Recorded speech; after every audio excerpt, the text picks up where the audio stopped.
प्राचीन काल की बात है। भारतवर्ष के काशी नगर में एक ब्राह्मण रहता था। उसका जीवन अत्यंत कठिनाइयों से भरा हुआ था। घर में न चूल्हा जलता, न दीपक, न वस्त्र, न बर्तन। वो वृद्ध हो चला था, शरीर दुर्बल और आंखों में निरंतर चिंता का बादल।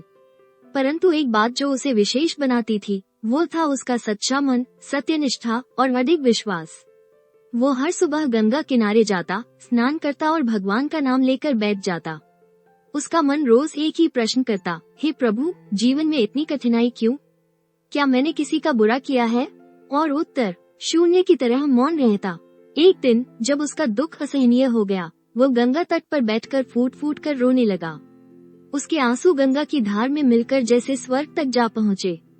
उसी समय एक चमत्कार हुआ। एक तेजस्वी वृद्ध ब्राह्मण सफेद वस्त्रों में करुणामयी दृष्टि लिए वहाँ प्रकट हुए। उन्होंने मुस्कुराकर कहा, वत्स, क्यों रो रहे हो?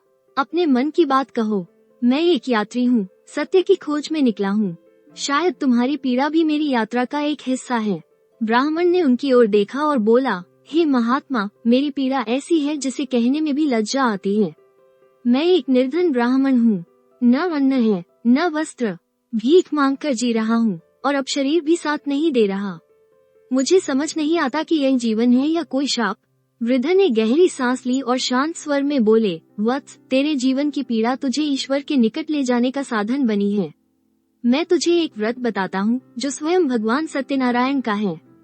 इस व्रत को जो भी श्रद्धा से करता है, उसके जीवन में चमत्कार घटित होते हैं। ब्राह्मण चौंक पड़ा, सत्यनारायण व्रत? मैंने कभी इसका नाम भी नहीं सुना। प्रभु, कृपया मुझे विस्तार से बताइए।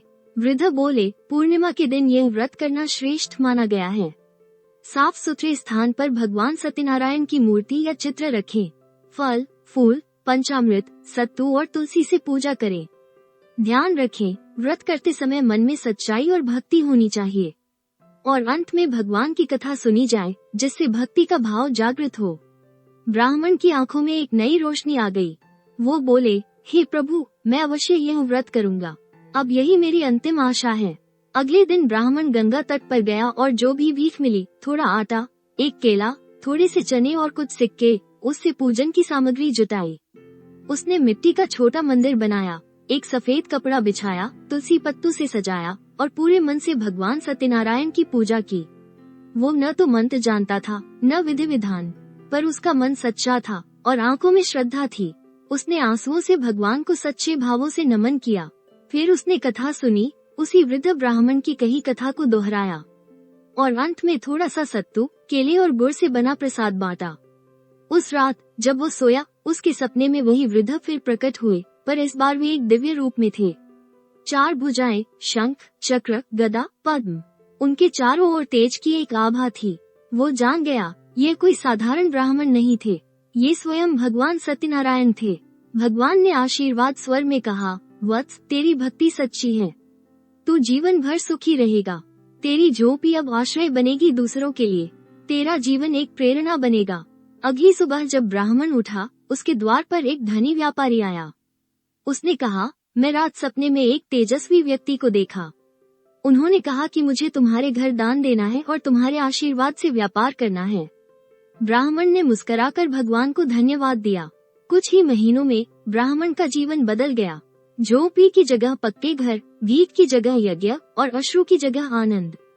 वो अब केवल एक श्रद्धालु नहीं था, वो अब भगवान का प्रचारक बन चुका था। जो भी उसकी कथा सुनता, उसका हृदय भी भक्ति से भर जाता। इस प्रकार जो सच्चे मन से भगवान सत्यनारायण का व्रत करता है, उसके जीवन में चमत्कार घटते हैं। ईश्वर उसके कष्ट हर लेते हैं और जीवन को आनंद से भर देते हैं।